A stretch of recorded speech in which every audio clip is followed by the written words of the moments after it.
Pues la verdad es que, mira, después de 10 años en la alcaldía, ya hasta tienes muchas cosas cogidas y sabes cómo torear en diferentes situaciones, ¿no? Pero sí que es cierto que después de 10 años, cuando yo me incorporo aquí a finales de enero del 2020, pasa el mes de febrero y nos abocamos a principios de marzo y salta todo esto, pues la verdad es que es una situación que no me esperaba en absoluto, porque nosotros Ajá. somos un equipo pequeño de entre 8 y 10 personas y fuimos capaces de, antes de empezar la pandemia, ahí en el 14 de marzo del año 2020, fuimos capaces, al ser equipo pequeño, de dotar de unos de instrumentos, en este caso de ordenadores portátiles, a cada uno de los que componían el equipo y fuimos capaces de estar trabajando en casa. Lo mío no fue así porque la verdad es que estuve viniendo prácticamente todos los días, mañana y tarde, y conectándome desde aquí con el equipo y con todas las necesidades que hacía falta, porque la verdad es que fue entrar y no sé qué me daba quedarme en casa teletrabajando. O sea, no me encontraba bien, con lo cual, pues Ah, yo vine todos los días, durante todo el año, aquella primera tanda de la pandemia, y he estado aquí presente pues de forma continua y de forma continua también con el equipo en casa, ¿no? La verdad es que ha sido una experiencia que no sé cómo lo hubiese vivido en otra situación anterior, ¿no? Nosotros aquí tenemos ubicadas diferentes empresas, desde empresas que tienen unos módulos que son técnicamente empresariales, prácticamente hasta módulos más pequeños que, bueno, pues que lo único que tienen es unos ordenadores y que se ponen a hacer sus trabajos pues asesorando o haciendo un seguimiento a diferentes proyectos, ¿no? Yo, uno de los retos principales es cuando empieza la pandemia es tomar la decisión de si se cerraba el edificio o no. Tomamos la decisión de no cerrarlo. Se mantuvo unos servicios mínimos con todo el componente sanitario incluido, eh, y mantenimos los servicios de recepción y de limpieza, con lo cual el edificio no se ha cerrado en ningún momento en los 365 días del año 20 en sus 24 horas correspondientes, porque hay un servicio de recepción por la mañana y por la tarde y un servicio de seguridad por la noche, con lo cual en ningún momento el edificio se ha cerrado. O sea, todos aquellos módulos que han necesitado estar presentes en algún momento del año 20 y, como no, del que estamos ahora mismo en el 21, han podido estar todos. Había empresas en aquel momento que trabajaban y daban servicio de temas turísticos, y algunos pues estaban igual hasta las 12 de la noche o altas horas de la madrugada porque tenían que establecer ese horario para dar su servicio a sus proveedores. Y en ningún ajá. momento se ha cerrado. Eso fue Bueno, una de las decisiones gordas que en aquel momento pues se tuvo que tomar y fue así, la verdad es que fue así. Sí que es cierto que en aquel momento nosotros estábamos hablando de un grado de ocupación de entre el 87 y el 90%, y eso después del verano pues bajó pues porque ha habido empresas que han estado ubicadas en ciertos módulos que han empezado a teletrabajar y que eso ha hecho que posteriormente al primer tramo de la pandemia pues hayan seguido trabajando desde casa. Nosotros estamos hablando que tenemos 58 módulos de diferentes grados, quiero decir, unos más grandes que otros. En cuanto a metros cuadrados, hay 6 de 150 metros cuadrados, y de esos 58 módulos empresariales de diferentes superficies, pues 20 están en el edificio Ilner como tal, y otros 38 están en el anexo, que es un edificio, como bien se define, anexo al edificio original, que es el Ligner, ¿no? Y la verdad es que en todo momento, como bien he dicho antes, todos los módulos que han necesitado hacer uso de sus espacios y de sus oficinas, incluso aquellos que son también más industriales, lo han podido hacer. Y bueno, y ha habido gente que lo ha hecho, ¿eh? Ha habido gente que lo ha hecho durante todo el año 20. Incluso con el tema de la pandemia se hicieron 2 o 3 comités de adjudicación. Los comités de adjudicación son aquellos comités que están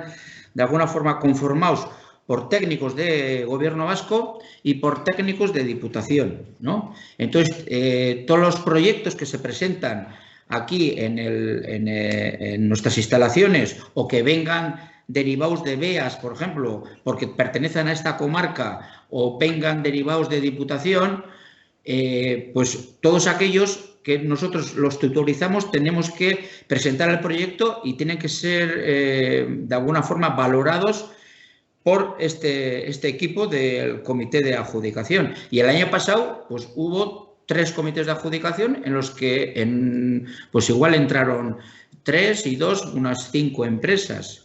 Y este año, 2001, hemos tenido hace mes y medio otro comité en el que han pasado 2 empresas nuevas que están aquí ubicadas. O sea, que tampoco es que se haya paralizado. Hombre, nos hubiese gustado que hubiese habido pues más movimiento, porque aparte de las empresas del centro de incubación, pues aquí se hacen actos pues por las diferentes salas que tenemos para reuniones y para hacer diferentes actos que pueden estar relacionados y que están relacionados con los proyectos que aquí están ubicados y que el año pasado, pues por diferentes causas, pues no se hicieron, ¿no? Se hicieron algunos al principio y luego pues se tuvo que recortar un poco pues la presencia, ¿no? de estas actividades que antes se hacían de forma continua prácticamente, porque aquí se dan muchas actividades de formación para empresas que no están ubicadas aquí, pero que son de la zona y alquilan estos espacios de salas, ¿no? Bueno, pues como bien has dicho tú, pues ahí tenemos una serie de proyectos en esta comarca que luego abordarán también los otros contertulios. Pues el parque tecnológico, pues efectivamente, el corredor de hidrógeno también. Y el EIC, pues por supuesto, ¿no? Pero te ha quedado ahí otro que igual no sabéis y que antes hemos estado hablando Ángel y yo, que es el proyecto de Bilbao Port Lab, que ahora mismo estamos trabajando con el puerto desde las agencias de desarrollo y, como no, pues desde el Big Vizcaya Ezkerraldea también, junto con la directora que está llevando esto, que es Nagore Ardanza, y que la verdad que hay dinero, hay bastante importante, hay una cantidad de dinero importante y hay un proyecto muy majo para que empresas con carácter innovador o no tan innovador y que puedan dar servicios a esas empresas industriales tan arraigadas en esta comarca, pues puedan desarrollar esos proyectos con esas posibles ayudas que puedan venir desde el propio proyecto de Bilbao Port, ¿no? Y yo creo que eso, pues este mes tenemos vamos a tener una presentación para trasladar y para ir invitando a las empresas del entorno de la comarca para que se puedan subir al tren que yo creo que va a ser importante, ¿no? Incluso tenemos alguna empresa que ha estado ubicada aquí, en Big Vizcaya Ezkerraldea, que ahora está en Bilbao, porque ya sabéis que aquí todas las empresas no pueden estar más de 5 años ubicadas. Se entiende que una vez transcurridos esos 5 años son empresas que tienen que volar por su cuenta y tienen que ubicarse en otros centros o en otras ubicaciones que intentamos que sean dentro de la comarca, pero que pueden ser en otras comarcas adyacentes, como puede ser Bilbao o puede ser el Chorrierri. Y alguna de las empresas esas pues ha participado en esos proyectos, han sido, pues bueno, de alguna forma reconocidas y valoradas, y ahora mismo están trabajando pues con empresas, por ejemplo, del sector pesquero en el puerto de Bermeo. ¿No? A partir de que se decretó el estado de alarma y fuimos confinados, pues bueno, tuvimos que adaptarnos a teletrabajar, algo que que normalmente no hacíamos, pero bueno, enseguida nosotros teníamos una infraestructura adecuada a nivel de empresa para poder seguir realizando nuestro trabajo desde el domicilio y eso la verdad que nos ayudó bastante.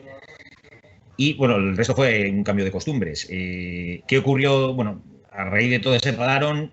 sí que es verdad que fue bastante estresante a nivel laboral por varias razones, ¿no? De entrada, todas las empresas vieron, o la mayoría de las empresas, las que no eran de sectores vitales o digamos más imprescindibles, pararon de golpe su actividad y a partir de ahí se empezaron a activar mecanismos de financiación de las empresas a través de fondos de financiación del ICO, del Cargi. Ahí tuvimos una labor importante de difusión y ayudar a las empresas a gestionar, a conseguir esa financiación que necesitaron para ese parón. También una muy importante, estuvimos trabajando con las empresas en todo lo relativo a a la tramitación de los ERTES y ERES que se produjeron, ¿no? Pues porque hubo un montón de empresas que entraron en situación de ERTE y entonces, pues bueno, eso llevó también a una tramitación importante y hubo mucha difusión de esas ayudas. Y luego ha habido un abanico increíble de ayudas para todos los sectores, yo creo, sobre todo comercio, hostelería, industria, tanto de entidades o de organismos a nivel de Euskadi, como el gobierno vasco, SPRI y demás, como luego ya a nivel de territorio, pues en este caso la Diputación Foral de Vizcaya sacó su línea de ayudas. Y luego lo que hemos trabajado mucho ha sido también en las ayudas que han sacado los entes locales, los ayuntamientos, ¿no? Entonces, ahí mucha parte de nuestro trabajo ha ido destinado también a gestionar las ayudas para comerciantes, para hosteleros, para, empresas y autónomos y profesionales del sector servicios, pues bueno, todas esas ayudas municipales que salían de los diferentes ayuntamientos. Y luego ya en el último tramo del año, aparte de los emprendedores que hemos ido apoyándoles y demás, pues hemos puesto en marcha los planes de empleo, los famosos planes de empleo comarcales, ¿no? Y ahí sí que se ha notado este año un incremento tanto en el volumen de planes de empleo y en el volumen de contrataciones, pues porque, por ejemplo, ahora mismo nosotros en Bearguincha tenemos contratadas a 40 personas en Trapagarán, haciendo trabajos de diferente tipo, normalmente de utilidad social, y otros tantos 7 u 8 personas en Ciervena. Es decir, que eso nos ha... gestionar toda esa cantidad de personas, el día a día, todos los procesos de selección, las contrataciones, seguimiento y la ejecución de esos programas, pues sí, a nivel laboral ha sido intenso este 2020 que hemos pasado. Sí que se ha cortado un poco una tendencia que venía siendo bastante positiva, en el sentido de que paulativamente, año tras año, iban bajando las tasas de paro, se incrementaba el nivel de ocupación. Y a raíz de toda esta crisis provocada por el virus, pues evidentemente se han tenido que poner en marcha medidas de choque, con planes de empleo, con ERTES, con ayudas a las empresas para asegurarles una subsistencia, para evitar, en definitiva, destruir tejido empresarial. Sí que es verdad que hay una parte de gente que ha perdido el empleo, que yo creo que es la que, a consecuencia sobre todo del tema del COVID, del cierre de empresas y demás, yo ahí sí que creo que esos son los más recolocables, en el sentido de que, porque sus despidos obedecen sobre todo a una situación coyuntural o temporal, cuando ya, digamos, esta situación se supere, porque la mayoría de la población vacunada, ya no haya las restricciones de la movilidad ni los confinamientos que hemos pasado, pues toda esa actividad se va a recuperar. No creo que tampoco tardemos mucho en recuperar esa actividad. Si todo más o menos funciona, los sistemas de vacunación funcionan, entonces eso se recuperará. Seguiremos teniendo un poco el tema ese del paro cronificado, que todavía subsiste, un paro estructural que está un poco enquistado y que es más complicado de abordar, pues porque tiene otras causas, ¿no? que tenemos también que seguir trabajando. Hay una serie de perfiles que funcionan bien, que son muy demandados a día de hoy, todo lo que tiene que ver con personas que tienen las competencias digitales, pues bueno, más si cabe con todos los fondos Next Generation, todas las ayudas que van a venir de Europa van a ir en ese sentido de la digitalización, la industria 4.0, bueno, todo lo que tiene que ver la aplicación de tecnologías. Entonces, todo ese perfil tiene muy buenas perspectivas de empleo. Y luego los sectores que por las restricciones de movilidad, por confinamientos y demás, pertenecen a todo ese grupo del sector servicios, hostelería, turismo, esos lo tienen ahora evidentemente más complicado hasta que no se solucione esta situación. Quizás con colectivos de ese tipo se puedan abordar planes de recualificación, pues para darles formación en competencias digitales y se puedan reincorporar al mercado de trabajo igual en otros sectores. Y luego, pues lo que he comentado anteriormente, ¿no? Que sí que tenemos que seguir trabajando con una base de personas de diferentes edades, con bajos niveles formativos, con una serie de problemáticas también incluso de tipo personal y demás, que componen el paro cronificado, ¿no? Que eso sí que es una intervención a largo plazo para tratar de que se vayan incorporando al mercado de trabajo, que si antes lo tenían un poco complicado, pues ahora lo van a tener todavía más, pues porque la pandemia, pues primero hace que escaseen las oportunidades laborales y segundo, encima se ha destruido tejido empresarial, con lo cual es más difícil de reinsertarles, ¿no? Las soluciones que se les propongan a los colectivos provengan del sector que sea, igual tienen que ir por la combinación de efectivamente darles cualificación en procesos largos, es decir, que no te va a valer igual, porque tienes que adquirir una serie de competencias que igual con un típico curso pequeño de corta duración no vas a conseguir esa cualificación que se precisa. Pero ya te digo, igual hay que lanzar programas que combinen la formación a largo plazo para que sea buena y de calidad y permitan adquirir competencias con la garantía de tener unos ingresos, ¿no? Para esas personas que participan en esos procesos largos de formación. De manera que durante la formación no la abandonen, es decir, y que también de alguna manera puedan subsistir. Es decir, porque tienes que darle, detrás puede ser que crean una problemática familiar, tengan hipotecas, tengan que hacer frente a pagos. Y bueno, de alguna manera, entonces, evidentemente, si tú inicias un proceso de formación largo que te puede llevar 1 o 2 años, o lo que sea, hasta adquirir las competencias que requiere el mercado, pues tienes que de alguna manera tener la situación económica más o menos encauzada o tienes que tener unos ingresos que te permitan vivir, porque si no, en el momento que te surja cualquier oportunidad laboral, vas a abandonar lo que estabas haciendo para coger un trabajo, aunque sea un trabajo que luego no tenga muchas perspectivas de continuidad y demás. Entonces, por eso, yo creo que en el tema de la formación tiene que haber un programa que combine formación con la percepción de una prestación que garantice ambas cosas, ¿no? Nosotros lo que hemos notado en nuestra agencia es que hubo a raíz del confinamiento decretado, bueno, por la situación del estado de alarma, se paralizaron, bueno, tuvimos un bajón en el número de emprendedores o promotores que acudieron a la agencia con nuevas ideas de negocio. Evidentemente el momento no era el más propicio para dar el paso de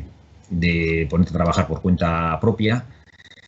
pero luego yo creo que a raíz en verano nos sorprendió bastante, los meses de junio, julio, agosto se reactivó brutalmente el tema de la creación de empresas. Acudieron bastantes personas con nuevas ideas de negocio o gente que básicamente venía haciendo un trabajo por cuenta ajena para una empresa y da el paso de en esa misma actividad de montar su propio negocio. Y la verdad que ahora mismo estamos con unas cifras, pues te diría que prácticamente iguales o similares a los años normales en los que no ha habido pandemia. Entonces, la verdad que es un poco sorprendente. La anterior crisis también vivimos que yo creo que cuando ha habido momentos de crisis económica, pues se agudiza el ingenio y hay más gente que se lanza a montar sus proyectos. ¿Qué perfil es, Ángel? ¿Puede así más o menos a grosso modo? Yo sobre todo, en edad hay un poco de todo. A ver, sí que es verdad que más o menos vienen a ser gente de 45 años de trabajo, porque yo creo que también el momento del autoempleo muchas veces va ligado también a momentos en los que se encuentra cada uno. Entonces no es lo mismo tener ya una carga familiar detrás que te puede dar cierto temblor el decir, bueno, pues ahora me voy a poner a realizar una actividad por cuenta propia, dejando mi trabajo y demás. Entonces es más gente de un perfil joven los que emprenden, pero sí que es verdad que casi siempre suele ser gente que ya tiene una experiencia en un sector, pues porque viene trabajando o ha trabajado en diversas empresas en un campo concreto determinado y él, su experiencia, sabe que puede conseguir una buena cartera de clientes y que puede hacer mejor que lo que venía haciendo en esa empresa para la que estaba trabajando, pues sus propios servicios, puede dar servicios competitivos y que tiene mercado y que tiene clientela. Quienes estamos trabajando en el ámbito del empleo lo hemos vivido como,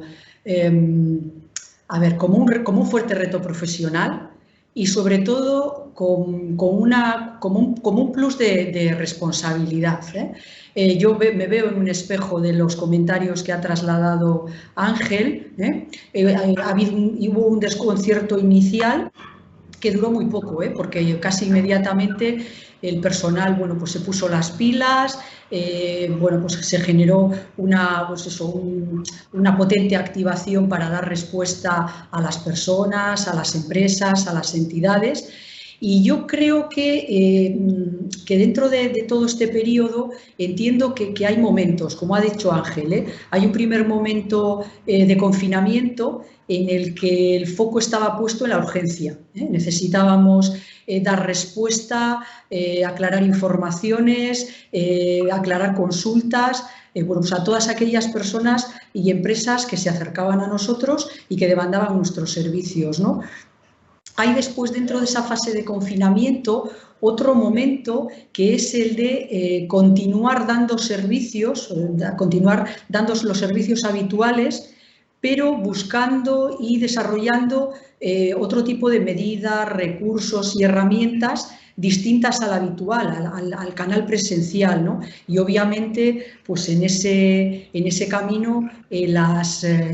tecnologías han sido un elemento clave para poder desarrollar todo esto. Y después ya finalmente, yo creo que el foco, una vez terminado el confinamiento, la prioridad se ha enfocado al desarrollo de intervenciones y de actuaciones que permitan, pues, acercar, acompañar, facilitar o impulsar el acceso de personas al mercado laboral y el mantenimiento de las actividades socioeconómicas de las empresas de la zona. Claro, todo esto que yo he mencionado, de algún modo, ha generado una actividad muy intensa. En unos primeros momentos, pues en condiciones pues un poco desfavorables, ¿no? Que bueno, que sí que han devenido ahora pues en un aumento de recursos humanos, en un incremento de medidas o de recursos materiales, económicos, tecnológicos. Y bueno, pues ahí seguimos en ese camino e intentando, pues, dar respuesta y satisfacer un poco las demandas de las empresas y de las personas. A ver, yo creo que Ángel y yo compartimos algo, y es que en términos generales el acceso al mercado laboral no es un proceso fácil, en general. Hay colectivos que lo tienen más fácil y otros que no, ¿no? Pero en algunas ocasiones yo creo que todavía se convierte en una cuesta todavía mucho más empinada, sobre todo para algunas personas, por diferentes aspectos, por su condición, por su edad, por su inexperiencia e incluso por su falta de formación o, por ejemplo, por su género, ¿no? Entonces, en ese contexto, iniciativas como los planes de empleo, yo creo que suponen una oportunidad de acceso al mercado laboral para personas que presentan más dificultades que otras, ¿no? Ahora mismo, los que nosotros tenemos en curso, tienen dos derivadas, ¿no? Que creo que Ángel incluso ya las ha comentado, ¿no? Una es la contratación directa por parte de la entidad local de personas desempleadas que van a desarrollar pues, proyectos de utilidad social. Son contrataciones que van a permitir a las personas pues, generar o adquirir experiencias en el desempeño de puestos de trabajo, adquirir algo que se valora mucho, que son los compromisos que lleva consigo el empleo, y también adquirir competencias que valora mucho el mercado laboral, ¿no? En definitiva, lo que permiten esos planes de empleo en el apartado de contratación directa es mejorar la empleabilidad de las personas. Y después hay una segunda derivada que tiene que ver con el apoyo económico a empresas del municipio que contraten personas desempleadas para incorporar a sus plantillas. Ahora mismo, por ejemplo, nosotros estamos desarrollando 3 planes de empleo, 2 enfocados de una manera exclusiva a las personas jóvenes, otro de carácter más generalista, pero que entre todos pues suman unos 47 proyectos y alrededor de 197 personas contratadas. Con lo cual, bueno, pues en un momento como el actual, pues está siendo, bueno, pues una oportunidad y un camino para muchas personas que de otro modo pues estarían en una situación obviamente pues complicada. Hay un grupo de personas que se han quedado en desempleo, pero que, bueno, pues que tienen una más fácil recolocación por su formación, por sus competencias, por sus actitudes. Y hay otro grupo de personas que forman parte un poco de ese desempleo más crónico o más estructural, ¿no? Que lo tienen mucho más complicado. En ese sentido, yo creo que antes hablabais de la formación. No voy a decir, me parecería una osadía estando Javier aquí que yo pontificara sobre la formación, ¿no? Pero sí que como breve apunte, obviamente todos los datos, todos los estudios a los que podamos acceder siguen indicando que a mayor formación o mayor cualificación, mayores posibilidades de éxito en el acceso al mercado, o al menos plazos más rápidos de acceso al mismo y en unas mejores condiciones, ¿no? Entonces, sí que es cierto que la formación, como tú comentas, para públicos o colectivos con mayores dificultades, cuando en la atención directa nos encontramos con personas con dificultades para la formación y demás, de algún modo el asesoramiento o el acompañamiento lo que pretende es que se interiorice que la formación no deja de ser una inversión, ¿no? Una inversión que va a generar beneficios y ventajas para el acceso al mercado, ¿no? Yo comparto con Ángel que para colectivos con mayor complicación tendremos que generar metodologías que combinen la formación con compromisos de contratación, con prestaciones o becas o no sé cuál es el concepto o el término, que puedan permitir a esas personas durante el periodo de formación seguir pudiendo subsistir, ¿no? Cuando tienen cargas, tienen hipotecas o diferentes circunstancias, ¿no? Y después también yo creo que el abanico de formación que hay ahora mismo, sobre todo el relacionado con la formación para el empleo, es bastante extenso y tiene un componente eminentemente práctico. Yo como ejemplo, por ejemplo, ahora mismo tenemos un curso de formación en rehabilitación de fachadas, todo esto que tiene que ver ahora mismo con la fachada ventilada, ISATE y demás. Y bueno, pues obviamente está dirigido a personas con una cualificación muy básica, pero al tener un componente evidentemente práctico y estar basada un poco en una experiencia previa anterior, bueno, pues va a tener, bueno, pues probablemente un reflejo importante en contrataciones posteriores, porque el mercado y sobre todo el sector de la construcción está demandando personas formadas en esta especialidad, ¿eh? Probablemente lo que tendremos que preparar serán las metodologías y los modos en los que hacemos llegar la formación a las personas. Probablemente esta idea que arrastramos de aula, profesor o profesora desde el punto de vista tutorial, emitiendo pues casi una conferencia. Ese tipo de pautas o de metodologías están pasando a otro canal, ¿no? Yo creo que formaciones dinámicas en las que las tecnologías tengan mucho peso y eminentemente prácticas probablemente puedan tener mucha más aceptación en públicos que o están muy fuera de la formación o lo han estado o les cuesta volver a involucrarse en este tipo de iniciativas. Yo creo que conformamos una red de agentes colaboradores. Es probable que en muchas ocasiones no sea una red,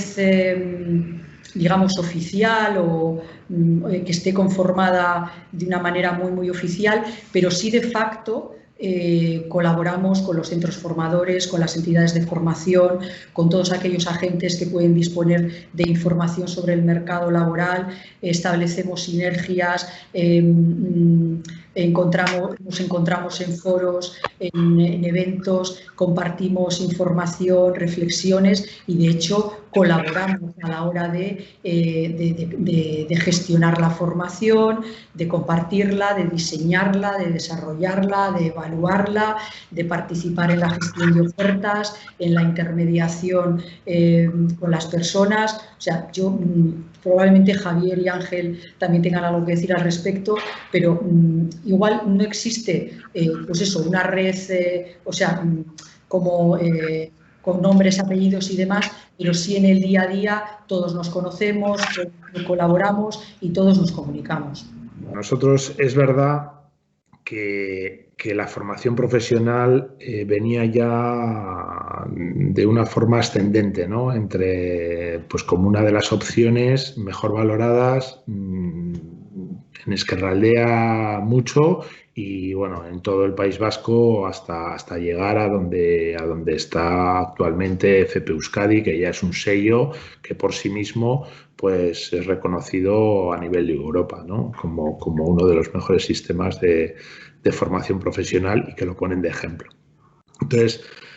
bueno, en ese entorno es verdad que bueno, pues ha pasado lo que ha pasado. Toda esta circunstancia nos ha llevado pues a que se dinamite un poco el modelo que teníamos y el equilibrio en el que nos movíamos, ¿no? Con lo cual, pues bueno, ahora la prioridad igual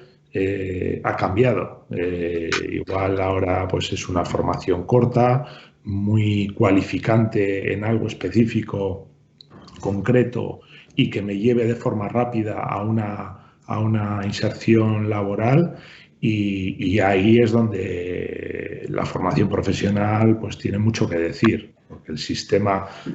que se ha ido construyendo en estos últimos años es muy flexible, es muy dinámico, tiene muchísimas posibilidades. Normalmente,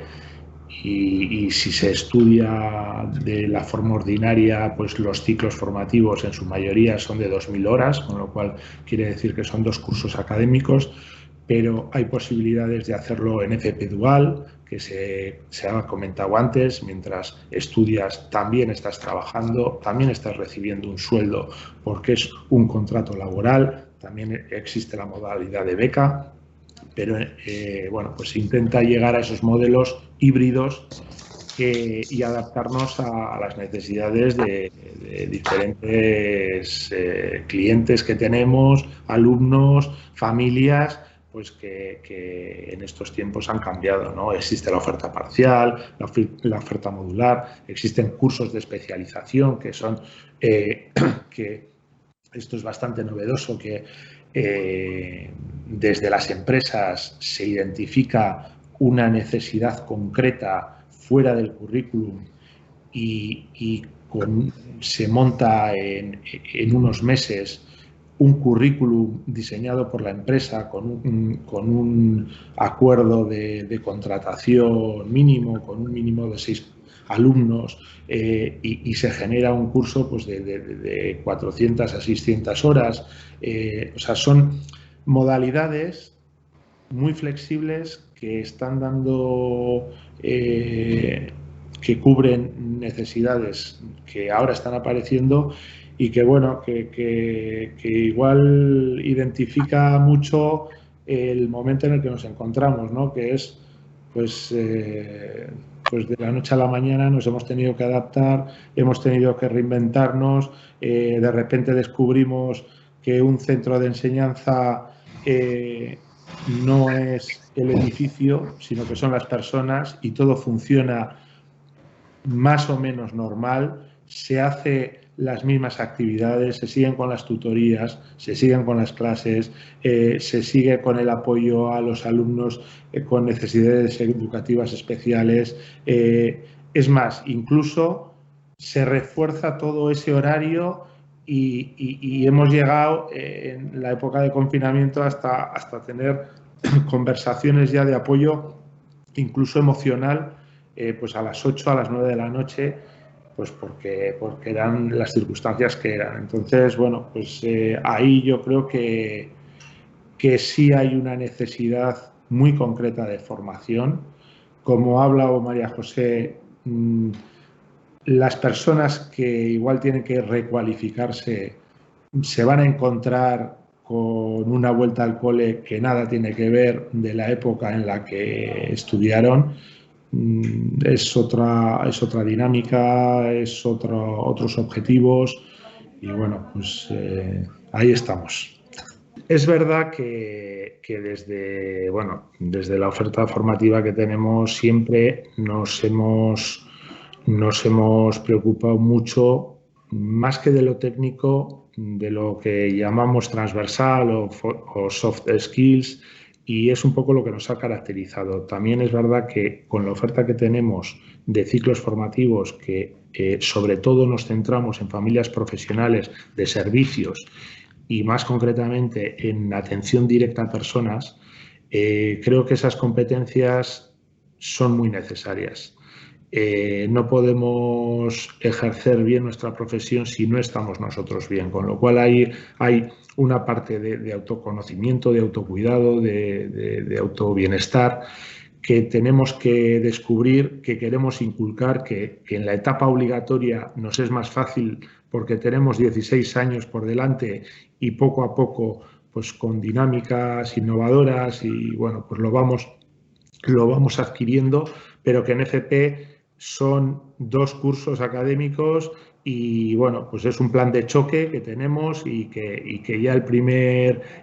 momento en el que el primer día que entran al aula, pues les planteamos un reto en el que se tienen que relacionar sin conocerse de nada y que tienen que poner encima de la mesa unas competencias que igual en muchos casos ni siquiera sabía que tenían o que podían ponerlas pues con el fin de obtener un reto que se les pone ahí como objetivo, ¿no? Entonces, desde ese punto de vista, yo creo que estamos en concordancia directa con el tejido empresarial. Ya hace muchos años que detectamos que las necesidades de las empresas era un chico o una chica maja. O sea, hace mucho tiempo que no se nos pide alguien técnicamente impecable. Entramos en un verdadero proceso de investigación de qué quería decir eso de majo o maja. Porque claro, es muy fácil decirlo, pero luego hay que traducirlo en el aula a desarrollar una serie de conocimientos, de competencias y bueno, llegamos a la conclusión que eran estas soft skills que determinan, y en los últimos estudios que Confebask hace regularmente, se pone de manifiesto que la primera causa de contratación de las personas son las competencias transversales. Cada vez se les está dando más importancia y eso yo creo que es un poco el nexo de unión que me preguntabas entre lo que hacemos en el aula y lo que están pidiendo desde fuera el tejido empresarial, que yo creo que es general, lo enmarco en Ezkerraldea porque es donde estamos, pero realmente al elegir un ciclo formativo, que es un poco lo más cercano al terreno profesional, Yo siempre digo que por debajo de eso hay otra elección tan importante o más que el ciclo, que me va a determinar un poco la profesión, que es la elección del centro. Y en la elección del centro está un poco ese proyecto educativo que cada centro tiene, que es donde pone el foco y es un poco el carácter propio de estar, pues lo que decía María José, que trabajamos en red, un centro de formación hace años que ha dejado de ser un edificio cerrado. O sea, ahora entran y salen personas, visitas, el alumnado ya, ni nosotros tenemos todo de cristal. Por el pasillo pasan un montón de personas que nos visitan y ya cada uno sabe lo que tiene que hacer, no les importa, pero sí es verdad que un centro de formación y sobre todo de formación profesional tenemos un carácter abierto, colaborativo y si no, no podríamos llevar a cabo nuestra labor. Pues nuestro centro, como bien se define, y nuestro objetivo como tal centro es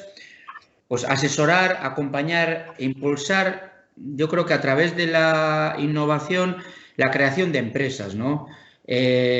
Asesorando, tutorizando estas nuevas creaciones de empresas y poniendo en valor por todos aquellos ayudas que tenemos ahí establecidas, ¿no? Que, por cierto, todavía en este primer trimestre no han empezado, empezarán a partir de finales de abril, tanto las ayudas que vienen desde Diputación Foral de Vizcaya como las que vienen desde el Grupo ESPRI, las Quinchaile, y lo que tenemos que trasladar a esas nuevas empresas para que esto siga generando empleo o autoempleo en base a esas empresas, pues desarrollar todas esas ayudas dentro de que están establecidas, como son el Área 1, Área 2, Quinchailes y todo eso, pues ponerlo en valor y nosotros desde el punto de vista técnico ayudarles a todos esos proyectos que puedan venir a estar encima de nuestra mesa, valorarlos y ayudarles en todo lo posible para que eso llegue a un buen puerto. Bueno, pues a ver, yo lo primero que quería era transmitir también un mensaje de esperanza, ¿no? O sea, a ver, vivimos momentos duros, pero también todas las generaciones anteriores, nuestros padres, el que no ha vivido una guerra ha vivido una posguerra, por lo menos los que ya tenemos cierta edad. Esta es la guerra que sostenemos ahora ya no es contra un ejército, es contra un virus, ¿no? Entonces, ¿qué tenemos que hacer? Pues yo creo que adaptarnos a los tiempos que corren, prepararnos, adaptar las herramientas. A ver, las herramientas no son fijas, siempre hay que cambiarlas y adaptarlas a la situación. Es decir, tenemos que incidir en otra serie de competencias, tenemos que crear otros tipos de empresas que igual tienen un componente tecnológico mayor que el que existía antes. Tenemos que adaptarnos a asesorar a la gente que quiere montar un negocio, a los promotores empresariales de otra manera. Tenemos que formar a los alumnos nuestros y a nuestras alumnas de otra manera, en otras titulaciones, de otra forma, ¿no? Entonces, pero quiero decir que tenemos, digamos, todas las facilidades y tenemos, yo creo que todas las posibilidades de superar esto. Y esta crisis también hay que verla como una oportunidad, ¿no? Es decir, yo creo que lo mismo que surgen problemas, va a haber oportunidades para salir adelante. Sí, decía que mejorando la situación sanitaria, yo entiendo que se abre un horizonte de esperanza, ¿eh? Yo no dudo de que el apoyo institucional, tanto autonómico, territorial como local, va a seguir estando ahí y se abre, bueno, pues un espacio de posibilidades y de oportunidades con los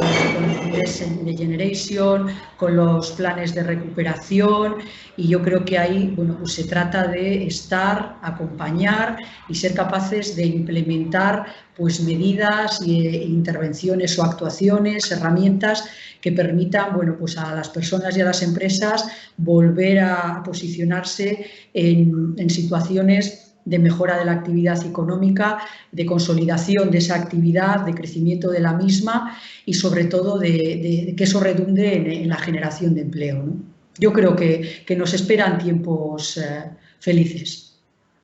Hay mucha gente que lo está pasando mal, que tenemos que ser conscientes de eso, pero que todos los estamentos estamos poniendo desde nuestro sitio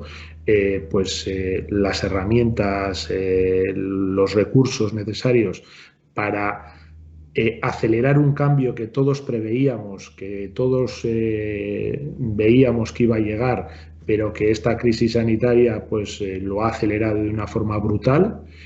Y en esos términos yo creo que es una oportunidad, que la formación es una pata importantísima, que tenemos posibilidades